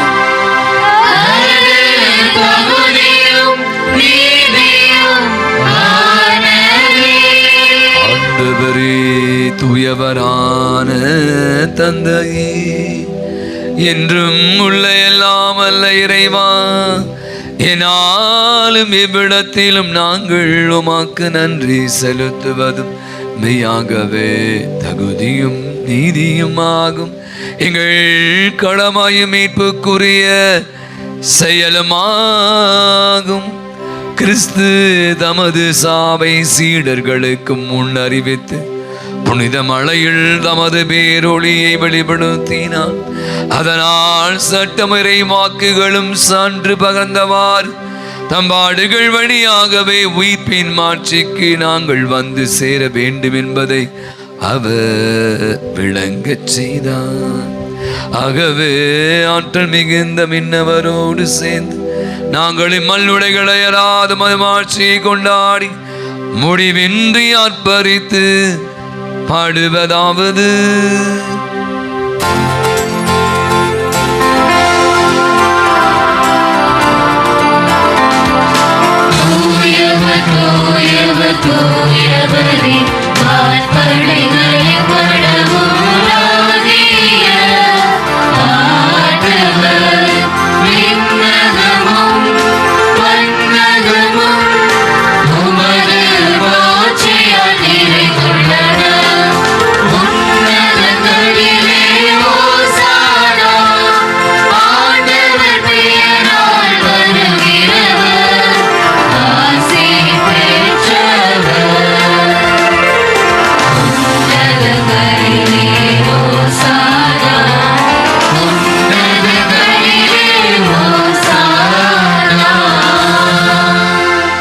ஆண்டவரே, இனிமையாகவே தூயவர், தூய்மை அனைத்திற்கும் மூன்று ஆகியோடைய ஆவியை பொழுது காணிக்கைகள் அனைத்தையும் தூய்மைப்படுத்தோமை தாழ்மையாய் வேண்டுகிறோம். இவ்வாறு எங்கள் ஆண்டவர் இயேசு கிறிஸ்துவின் உடலும் இரத்தமும் ஆகியவை எங்களுக்கு மாறும். அவர் பாடுபட உடம் கணிந்து தம்மை கையளித்த போது அப்பத்தை எடுத்து உமக்கு நன்றி செலுத்தி வாழ்ந்துரை. அதை விட்டு நம்முடைய சீடர்கள் அனைவருக்கும் அளித்தவர் கூறியதாவது: அனைவரும் எதிர்ந்து பெற்று உண்ணுங்கள், உங்களுக்காக கையளிக்கப்படும் என் உடல்.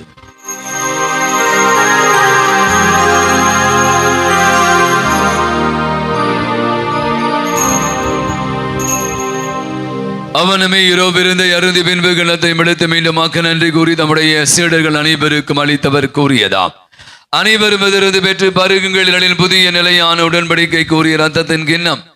இது பாவ மன்னிப்புக்கு என்று உங்களுக்காகவும் பலருக்காகவும் சிந்தப்படும். இதை என் நினைவாக செய்யுங்கள்.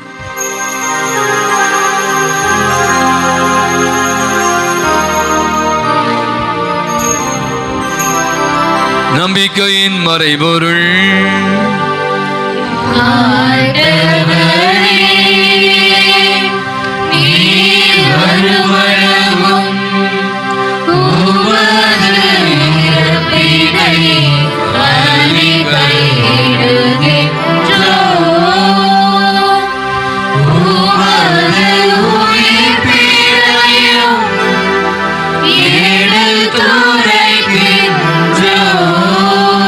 ஆண்டவரே, நாங்கள் கிறிஸ்துவின் இறப்பினையும் உயிர்ப்பின் மடைவு கூர்ந்து வாழ்வதரும் அம்பத்தையும் மீட்பளிக்கும் கிண்ணத்தையும் ஒப்புக்கொடுக்கிறோம்.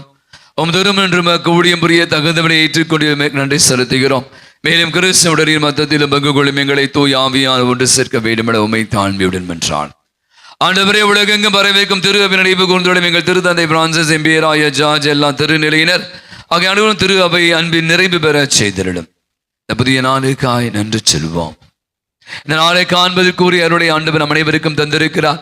அப்படி அருள்கர் நம்மோடு இருந்து நம் அனைவரையும் வழிநடத்த வேண்டுமாயும் என்றாலும் சிறப்பாக இன்று தங்களுடைய பிறந்தநாள் விழாக்களை கொண்டாடுகிற அத்தனை பேருக்காகவும் ஜெபிப்போம். பலவிதமான உடல்நல நோயினால் பாதிக்கப்பட்டிருக்க அனைவருக்காக நம்பிக்கையோடு இந்த திருப்பலியில கலந்து கொண்டு ஜெபிக்கிற நம்ம ஒவ்வொருவரையும் தனிப்பட்ட வேண்டுதலுக்காக நம்முடைய ஜெபவுதிகள் கேட்ட யாவருக்காகும் என்றால் நாம் கேட்ட இந்த அற்புதமான தாம்பூர் மலை நிகழ்வு, இயேசுடைய தோற்றமாற்ற நிகழ்வு இதோ நம் கண் முன்பாக நடந்து கொண்டிருக்கிறார். அதே மலை இதோ இங்கு ஒரு மலை. அந்த கல்வாரியிலே இயேசு தன்னை பலியாக ஒப்பு கொடுத்தார். இதோ இந்த இடத்துல அப்படியே உடலின் மத்தத்தையுமாக நமக்காக அப்பத்தின் வடிவ ரசத்தின் வடிவாக இயேசுவின் உடல் ரத்தம் என்று நாம் உட்கொள்ள இருக்கிறோம். அப்படியே முகத்தோற்றம் மாறியது. இதோ இந்த இடத்துல நீங்கள் பங்கேற்கிற ஒவ்வொருடைய உள்ளத்தையும் மாற்றக்கூடிய சக்தி இதோ இங்கிருந்து பரவி இருக்கிறது. அங்கு மேகம் நிலையிட்டது என்று வாசிக்கிறோம். இதோ இந்த இடத்தை, இந்த கூடாரத்தை ஆவியானவர் நிரப்பி கொண்டு இருக்கிறார். எப்போதெல்லாம் திருப்பலி நிறைவேற்றப்படுது அப்பெல்லாம் நீங்க பார்த்தீங்கன்னா ஒரு அழகான ஒரு படம் பார்த்தேன். ஆயிரக்கணக்கான வான தூதர்கள் இந்த இடத்துல அப்படியே புடை சூழ்ந்து இருக்கிறார்கள் என்று சொல்லி நம் கண்களுக்கு தெரிவதில்லை. ஆகவேதான் இந்த திருப்பலி என்பது அவ்வளவு ஒரு மகிமை மிக்கது, மகத்துவம் மிக்கது. நிறைய நேரங்கள் நம்ம விளையாட்டாகவே இருந்தோம், வெளியில என்ன பேசி கொண்டு இருக்கிறோம், அவுட்ஸ்டாண்டிங் காத்திரை கை கட்டிக்கிட்டு கதை பேசிக்கிட்டு சிரிச்சுக்கிட்டு தூங்கிக்கிட்டு செல்போனை நோண்டிக்கிட்டு ஏதோ கடமைக்காக வந்தனா இந்த திருப்பலியுடைய ஆற்றல், திருப்பலியுடைய வல்லமையை நீங்கள் பெற்றுக்கொள்ள அவர்கள் தூக்க கலக்கமாக இருந்தார்கள். அங்கு அற்புதமான நிகழ்வு நடந்து கொண்டிருந்தது, அதை உணரவே இல்லை. அந்த நேரத்தில் நான் கூட நினைக்கிறேன் இந்த திருப்பலி நம்மளே ஒரு உணர்வை ஏற்படுத்தல. காரணம், நாம கூட சீடர்களை போல தூக்க கலக்கமாக பலவற்றை பற்றி எண்ணிக்கொண்டு இருக்கிறோம். எனவே பிரியமானவிட இயேசுடைய அற்புதமான இந்த கல்வாரி பணியில இயேசு எப்படி தோற்றமாற்று நிகழ்வில் அவர் முகம் மாறியது, அந்த இடம் இறைவேண்ட நிரம்பியதாக இருந்தது, ஒளி வீசியது. மோசே எலியா வந்து பேசினார்கள், தந்தை இவரே நண்பார்ந்த மகன் என்று வானம் திறந்து வெளிப்படுத்தினார். அப்படியான ஒரு நிகழ்வு எங்கும் நடந்து கொண்டிருக்கு. இதை நான் இங்கே உணர்ந்து கொள்ளும். அப்படியான ஒரு உணர்வை ஒவ்வொரு முறையும் திருப்பலியில பங்கேற்கும் போது அப்படியான ஒரு உள்ளார்ந்த உணர்வோடு பங்கேற்க கூடியவர்களாக மாறக்கூடிய வலிமை தர அருள் வேண்டும். உயிர்த்தெழுவம் என்ற எதிர்நோக்குடன் துயில் கொள்ளும் சகோதர சகோதரி இருந்தோர் அனைவரையும் இரக்கத்துடன் நினைவு கூர்ந்து உமது திருமகளுடைய ஏற்றியங்கள் அனைவரும் மீது இரக்கமாயிரும். கடவுளின் கணிதா எனப்படுது மிக்க மரியா ஆரோக்கிய அன்னை, அவருடைய கணவரான பொழுது யோசேப்பு, நமது வங்கியின் பாதுகாம் தந்தையுமான பொழுது அந்தோனியா, புனித திருத்துதர்கள் தோமா, அன்னை தெரேசா, அல்போன்சா, தெய்வ சகாய், இவ்வுலகிலே நமக்கு உகந்தவராய் இருந்தோர் ஆகிய புனிதர் அனைவரும் நாங்கள் இடைய வாழ்வின் பங்கு கொள்ளும் தகுதி பெற்று உம் திருமகன் இயேசு கிறிஸ்து வழியாக உம்மை புகழ்ந்தேத்தும் வரமருள உம்மை மன்றாடுகிறோம்.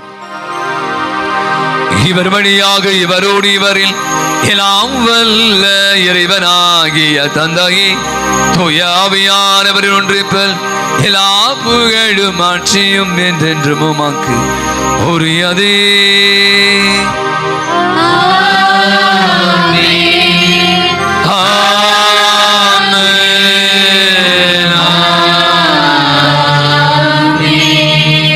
நம் அனைவரும் எழுந்திருப்போம். உங்க வீட்டில் ஒரு முக்கியமான நிகழ்வு, திருமணம், பிறந்த நாள், நீங்க யோசிப்பாங்களேன். நீங்க சொல்வீங்க, அழையாத வீட்டுக்கு நுழையாத விருந்தாளி, வந்தோடனே உள்ள போய் வாங்க, உள்ள வாங்க, வந்து உட்காருங்க அப்படின்னு சொல்லுவாங்க. சேர் போடுவாங்க, டீ கொடுப்பாங்க. ஏன்னா அந்த நிகழ்வு நமக்கு முக்கியம். நான் நினைப்பேன், கோச்சுக்காதே, உங்களை சொல்ல, இடம் காலியா இருக்கும். சில பேர் வெளியே தான் நிற்பாங்க. ஏன்னா அவங்களுக்கு வெளியே நின்று தான் பூசை பார்க்க முடியும். அவ்வளோ காலியா இருக்கும். முன்னாடி வாங்க, நான் அங்கதான் இருப்பேன்.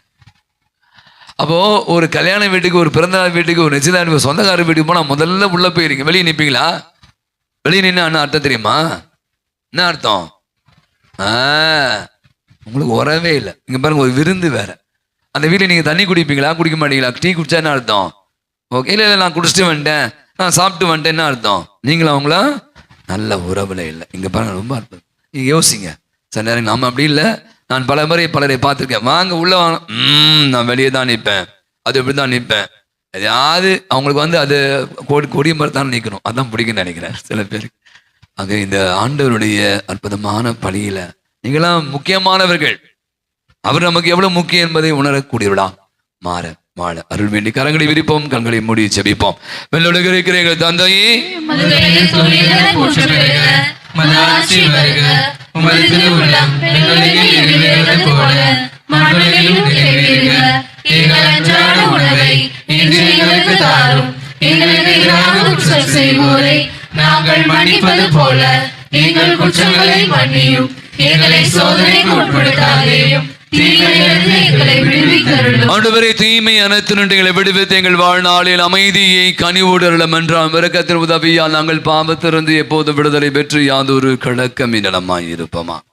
நாங்கள் எதிர்நோக்கி இருக்கிற பேரின்பத்திற்காக மீட்பராக இயேசு கிறிஸ்துவின் வருகைக்காகவும் காத்திருக்கின்றோம். ஆண்டவராக இயேசு கிறிஸ்துவின் அமைதியை உங்களுக்கு விட்டு செய்கிற அமைதியை உங்களுக்கு அளிக்கிற திருத்தூதர்களுக்கு முடிந்தவரை எம் குற்றங்களை, குறைகளை, பாவங்களை, பலவீனங்களை பாராமல் ஆண்டவரை உடைய பாத தண்டையிலே வந்து குடும்பி இருக்கிற விசுவாச நம்பிக்கையை கண்ணோக்கி பார். எங்க இருக்கிற எங்கள் யாவருக்கும், எங்கள் குடும்பங்களுக்கு, என் பங்கு சமூகத்திற்கும், நாட்டிற்கும், உலகத்திற்கும் அமைதி, நிம்மதி, ஒற்றுமையும், சமாதானத்தையும், நிறைவையும், மகிழ்வையும், இரக்கத்தையும், மன்னிப்பையும், சுகத்தையும், நலத்தையும் தந்திரிட திருவிடம் கொள்கிறான். என்றென்றும் வாழ்ந்து ஆட்சி செலுத்துகின்றவர் நீரே. உங்களுடைய அமைதி உங்கள் அனைவரோடும் இருப்பதாக. ஒருவர் மற்றவரோடு இயேசுவின் அன்பின் அமைதி மகிழ்வோடு பகிர்ந்து கொள்வோம். சமாதானம். உலகின் பாவங்களை போக்கும் இறைவனின் செம்மறியே, எங்கள் மேல் இரக்கமாயிரும். உலகின் பாவங்களை போக்கும் இறைவனின் செம்மறியே, எங்கள் மேல் இரக்கமாயிரும். உலகின் பாவங்களை போக்கும் இறைவனின் செம்மறியே, எங்களுக்கு அமைதியை அளித்தருளும். ஆண்டவராக இயேசு கிறிஸ்து உயிருள்ள இறைவனின் திருமகனை தந்தையின் திருவிழப்படி தூய ஆவியார் ஒத்துழைப்பாலும் திறப்பின் வழியாக உலகிற்கு வாழ்வழித்தவர். இந்த புனிதமிக்க உடலான மதத்தாலும் எல்லா விதமான குற்றம் தீமை அனைத்தொன்று விடுவித்து நாங்கள் என்றும் உடைய கட்டளைகளை கருத்து நிற்க செய்தில் நாங்கள் ஒருபோதும் உம்மை விட்டு பிரிய விடாதே. இதோ நம் ஆண்டவராக இயேசு கிறிஸ்து இவரை உலகினுடைய பாவங்களை எல்லாம் போற்றுகிற இறைவனின் செம்மறி உண்மையான மாற்றத்தை நோக்கி நமக்கு அழைப்பு விடுகிறார், விருந்துக்கு அழைக்கிறார். அழைக்க பெற்றிருக்கிற அனைவருமே பேறு பெற்றோர்.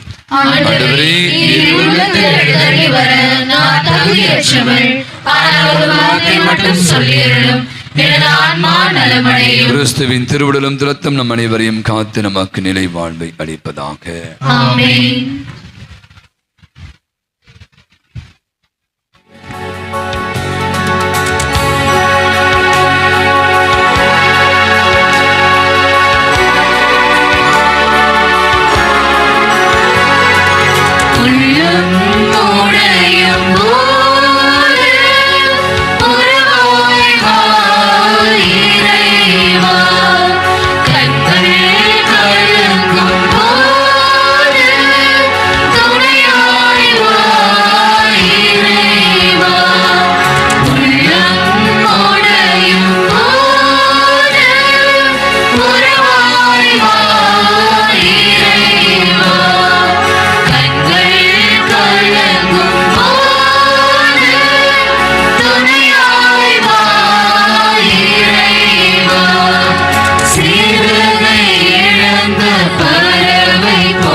கூடுமா? உலகம் தீர்ப்பிடலாம் உம்மால் முடியுமா?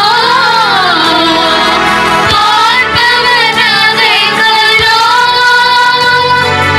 உம்மால் கூடுமா?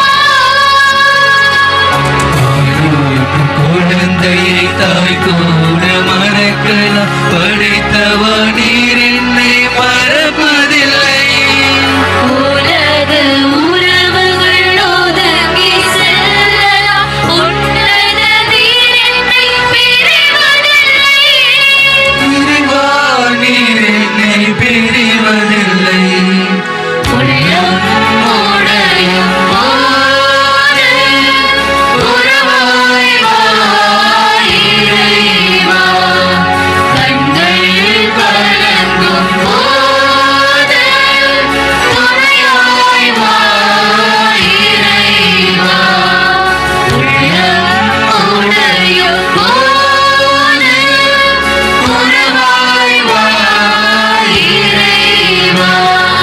கண்கள் கலங்கும் போது துணையாய் வா இறைவா.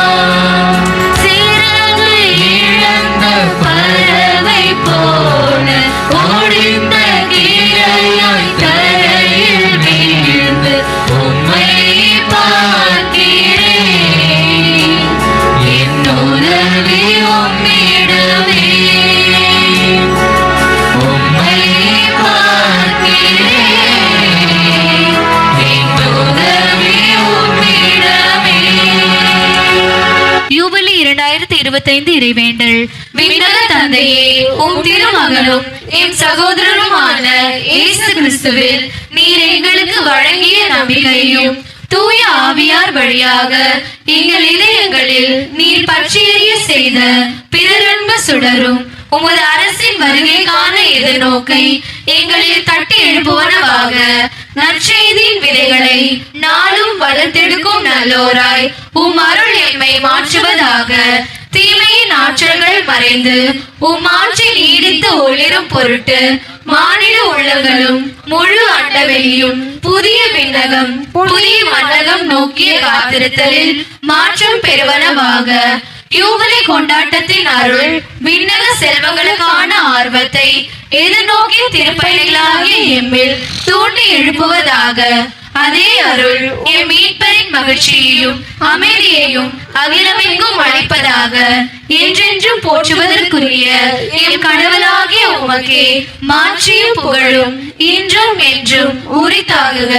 ஆமென். அன்புக்குரிய தவ காலத்துடைய 2வது ஞாயிறு மார்ச் மாதம் 17ஆம் தேதி திங்கள் புனித பேட்ரிக் ஆயருடைய நினைவு. மார்ச் 18ஆம் தேதி செவ்வாய் எருசலேம் நகர் புனித சிரில் ஆயருடைய நினைவு. மார்ச் 19ஆம் தேதி புனித யோசேப்பு கன்னிமரியாருடைய கணவருடைய பெருவிழா.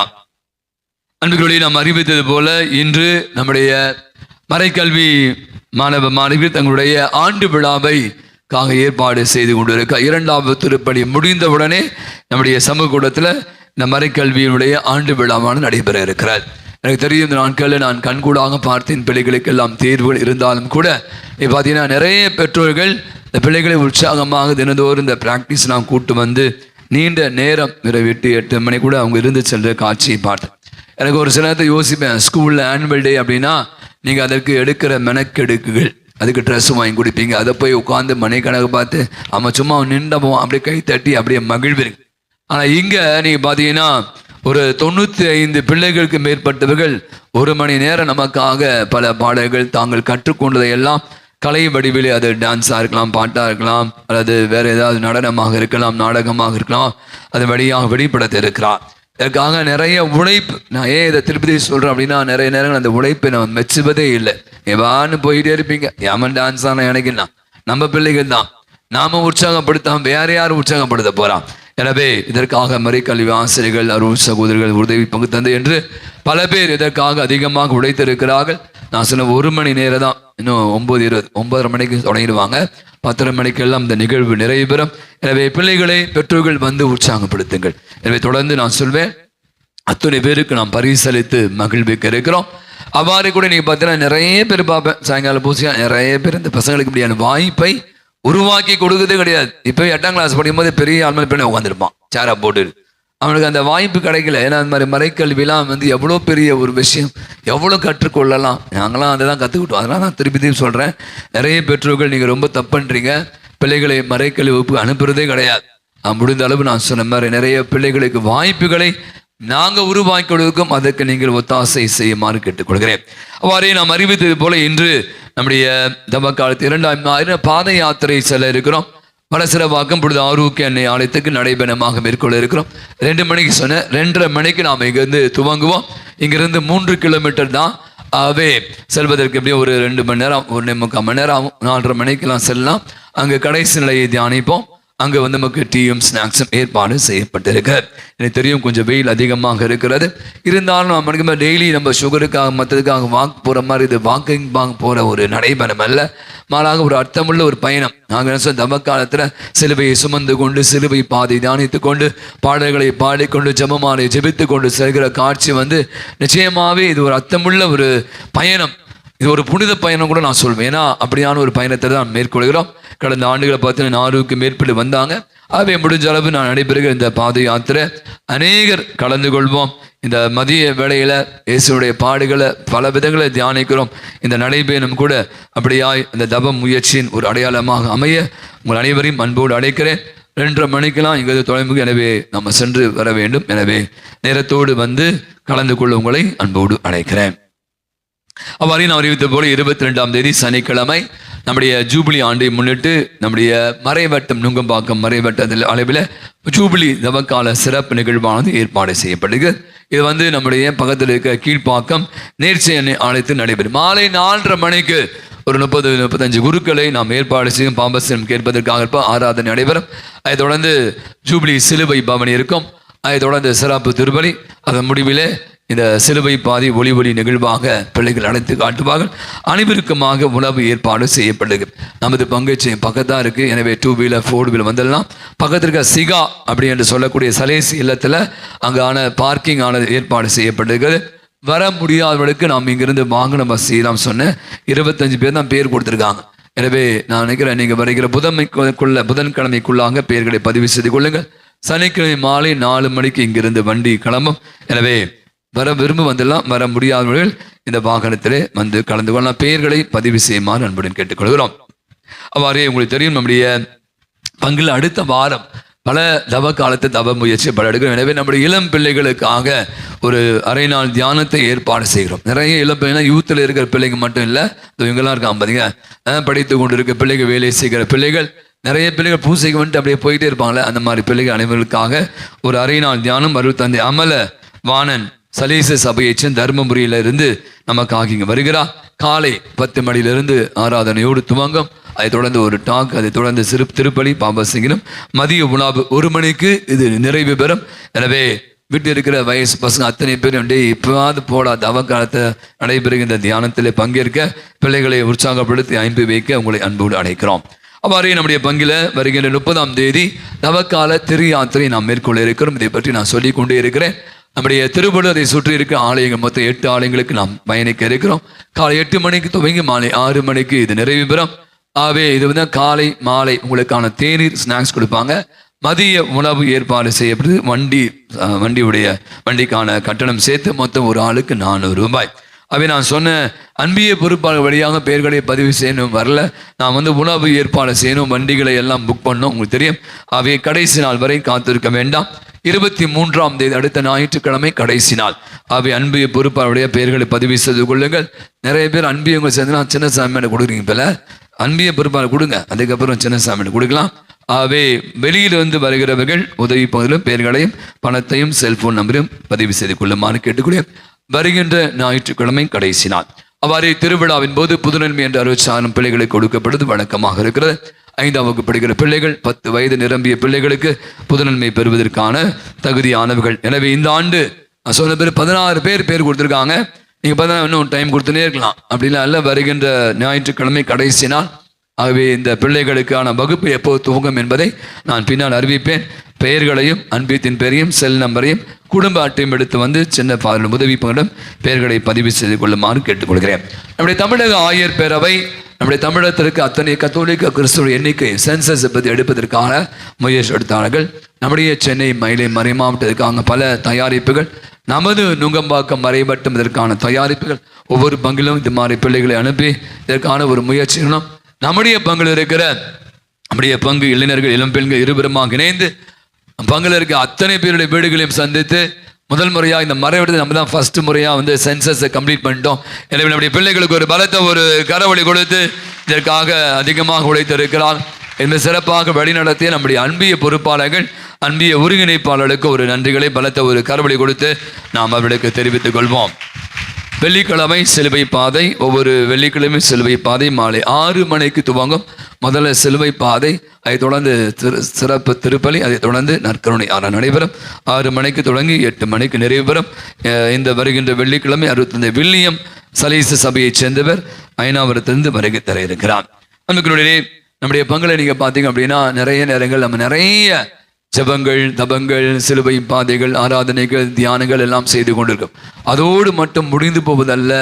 ஆண்டவர் சொன்ன மாதிரி ஜபம், நோன்பு, அதுக்கப்புறம் அது தர்மம். நம்முடைய பங்கில் இருக்கிற நம்முடைய ஜப குழுவினர், அது மிக்கேல் அது ஜப குழுவினர் இந்த பணியை கடந்த பல ஆண்டுகளாக செய்து கொண்டிருக்கிறார். அவை நான் கடந்த வாரம் கூட அறிவித்தேன். நம்முடைய எண்ணூரில் இருக்கிற அன்னை தெரேசா இல்லத்துல 70க்கு மேற்பட்டவர்கள் படுத்த படுக்கையாக இருப்ப, சாகும் தருமாய் இருப்பவர்கள், மென்டல் ரிட்டார்டர், அவளுக்கு உதவி செய்வனர்.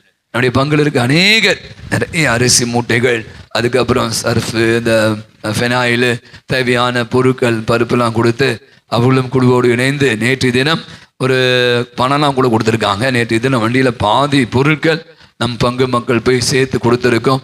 அந்த அருள் சகுரி நமக்கு அன்னை தெரேசா அருள் நமக்காக நன்றி செலுத்திருக்கிறாங்க. இதற்கு நிறைய பேர் ஒத்துழைப்பு செய்வாங்க. நிறைய பேர் தானாகவே கொடுத்தாங்க. நானே பார்த்தேன். இது மிக எடுத்து செய்த நம்முடைய அதுத்துத ஜப குழுவினருக்கும் உதவி அத்தனை பேருக்கு ஒரு கரவழி கொடுத்து அவளுக்கு நம்முடைய நன்றிகளையும் பாராட்டியும் தெரிவித்துக் கொள்வோம். என்னுடைய வழிபாடை மிக அர்த்தமுள்ள விதத்திலே வழிநடத்தி கொடுத்து நம்முடைய சூசிய அன்பத்தைச் சேர்ந்தவர்கள் அவர்களுக்கு நம்முடைய நன்றிகளையும் பாராட்டிகளும் பலத்த ஒரு கரவழி கொடுத்து நாம் தெரிவித்துக் கொள்வோம். அடுத்த வார திருப்பலி தூய லீலி மாதா பிரசித்தி சிறப்பிப்பாங்க. அன்புகள் உங்கள் அனைவருக்கும் தெரியும். நம்முடைய பங்கை சேர்ந்தவர் நம்முடைய அன்புக்குரிய திரு டி.ஏ. ஜோசப் அவர்கள் டான் போஸ்கோ அன்பத்தினுடைய தலைவராகும், நம்முடைய பங்கு பேருடைய துணைத் தலைவராகும் மிக சிறப்பாக பணியார். அவர் வந்து தினந்தோறும் திருப்பலிக்கு தவறாமல் வரக்கூடியவர். அதுவும் குறிப்பாக ஆலய பணிகள் அதிகமாக அக்கறை கொண்டவர். அன்பியத்திற்காக, மரியாயின் சேனைக்காக இப்படியாக பல காரியங்களை முன்னெடுத்து செய்தவர். அவர் ஒரு சில நாட்கள் உடல்நல குறைவினால் அவதிப்பட்டு கொண்டிருந்தார்கள். நேற்று மதியம் 1:30 மணிக்கு அவர் இறையடி சென்றார்கள். அவருடைய இறுதி பயண திருப்பணியானது இன்று மதியம் 12:30 மணிக்கு நமது ஆலயத்தில் நடைபெறும். அவர் இழந்து வருதுகின்ற அவருடைய குடும்பத்திற்காக, அவருடைய பிள்ளைகளுக்காக நாம் தொடர்ந்து ஜபங்களை நினைவு கூறுவோம். அவருடைய ஆன்ம இலைப்பாற்றுக்காகவும் நாம் மன்றாடுவோம். புனித யோசேப்பு வரலாறு. கத்தோலிக்க திருவையானது மார்ச் 19ஆம் தேதி கன்னிமரியாவின் கணவரான புனித யோசேப்பு திருவிழாவை கொண்டாடி மகிழ்கிறது. தவக்காலத்தில் சிறப்பிக்கப்படும் இரு பெரு விழாக்களில் ஒன்றாக இது திருநாள் அமைந்துள்ளது. இதுவே புனித யோசேப்புக்கு திரு அவை வழங்கும் முக்கியத்துவத்தை நமக்கு உணர்த்துகிறது.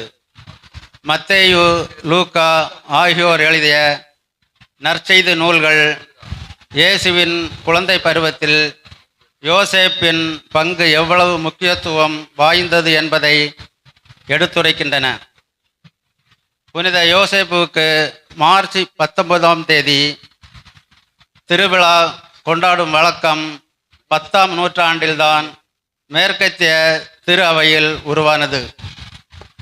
2013 மார்ச் 13ஆம் தேதி திரு அவையின் தலைவராகவும் பொறுப்பேற்ற தற்போதைய திருத்தந்தை பிரான்சிஸ் தமது ஆட்சி முத்திரையில் புனித யோசேப்பை குறிக்கும் லில்லி மலரை இடம் பெறச் செய்தார்.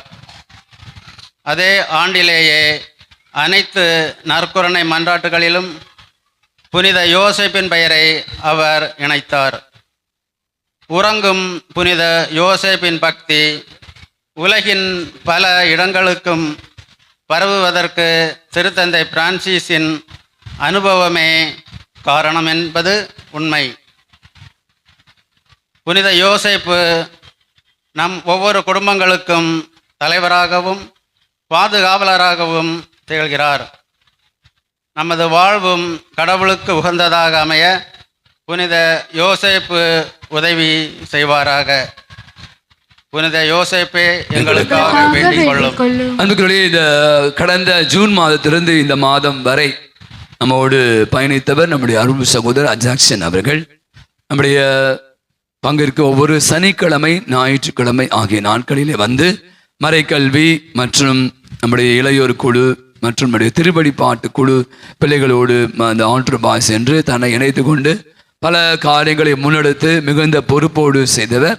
அவர் வந்து கோட்டாறு மறை மாவட்டத்தை சேர்ந்தவர். 3ஆம் ஆண்டு இறையியல் முடித்து எக்ஸாம் முடிச்சிட்டாங்க. அவர் வந்து தன்னுடைய மறை மாவட்டத்துக்கு செல்ல இருக்கிறார். எனவே அவரை நாம் நன்றியோடு நினைத்து பார்க்கிறோம். அவர் செய்த அற்புதமான பணிகளுக்கு நன்றி செலுத்தும் விதமாக வாங்க அஜாக்சன் வாங்க ஒரு பலத்தை ஒரு கரவடி கொடுத்து அவருக்கு நம்முடைய நன்றிகளை வெளிக்காட்டவாங்க. ரூபன், திலக், வேற யாரு, மூணாவது யாரு, ஜாய்ஸ், முன்னாடி போங்க. ஒரு பலத்தை ஒரு கரவழி கொடுத்து அவருக்கு நம் நன்றிகளையும் பாராட்டுகளையும் தெரிவிப்போம். அவருடைய பணி சிறக்க நாம் அவருக்காக தொடர்ந்து ஜெபிப்போம்.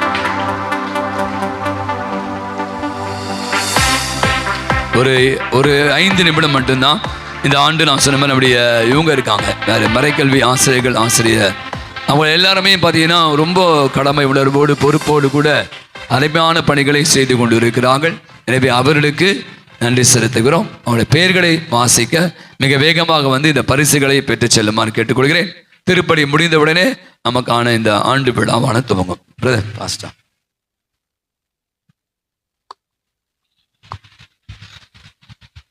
ஆசிரியர்கள் பெயர் விவரம் வாசிக்கும் ஆசிரியர்கள் வரிசையாக வந்து பரிசுகளை பெற்றுக்கொள்ளும். ஆசிரியர் பிரியா, ஆசிரியர் ராதா, ஆசிரியர் பிரதீபா, ஆசிரியர் டீனா, ஆசிரியர் ஜெர்னிஷா, ஆசிரியர் விண்ணரசி, ஆசிரியர் ஸ்னேகா, ஆசிரியர் ஜெபா, ஆசிரியர் ரெஜி, ஆசிரியர் பெட்ரீஷியா, ஆசிரியர் வின்சுலா, ஆசிரியர் ரம்யா, ஆசிரியர் நவீனா, ஆசிரியர் ஜெயமதி, ஆசிரியர் யோவான், ஆசிரியர் அமல செசில். இந்த மறைக்கல்வியின் ஒருங்கிணைப்பாளர் ஆசிரியர் மேகலா. வாலண்டியர்ஸ் விவரம் ஷார்லின்,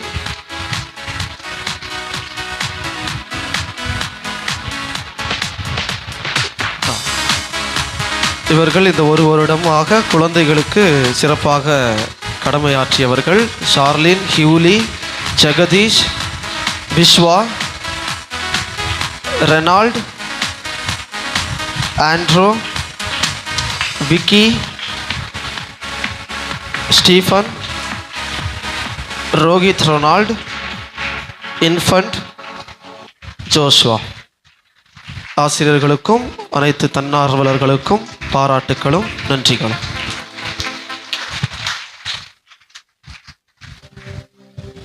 நம்ம அங்கே சேர்ந்த திரு மரிய ஜார்ஜ் மற்றும் ஜேசுதாஸ் ஜேனி அவர்கள் இன்று பிள்ளைகளுக்கு இந்த காலை ஸ்நாக்ஸ் கொடுத்து உதவி செய்திருக்கு. அவளுக்கு ஒரு பலத்தை ஒரு கரவழி கொடுத்து அவளுக்கு நம்முடைய நன்றிகளும் பாராட்டுகள். கடைசி ஜெபத்திற்காக எழுந்திருப்போம். மன்றாடுவோமாக. ஆண்டவரை மீது நம்பிக்கை கொண்டுள்ளோரை முடிவில்லா ஆசியால் புனிதப்படுத்தி உமரை திருமகனின் அச்செய்தியை கடைபிடிக்க செய்தருளும். அதனால் அவர் தம் திருத்தூதர்களுக்கு தம்மில் வெளிப்படுத்திய அந்த மாட்சி மீது அவர்கள் என்றும் ஆர்வம் கொள்ளவும் அதை மகிழ்வோடு வந்தடையும் தகுதி பெறச் செய்வீராக. எங்கள் ஆண்டவர் ஆகிய கிறிஸ்து வழியாகவே உமை மன்றாடுகிறோம். ஒவ்வொரு வாரம் இந்த மறைக்கல்வி ஆசிரியர்கள் நம்முடைய வாலண்டியர்ஸ் உங்களுக்கு தெரியாது மேலே வந்து ஒரு 250 பசங்க வருவாங்க.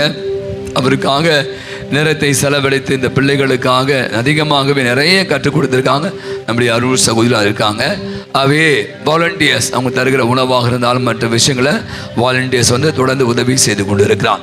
அத்தனை பேருக்கு ஒரு பலத்த ஒரு கரவொலி கொடுத்து நம்முடைய நெஞ்சால் நன்றிகளையும் பாராட்டுகளையும் தெரிவித்துக் கொள்வோம். ஆண்டவர்களோடு இருப்பாராக.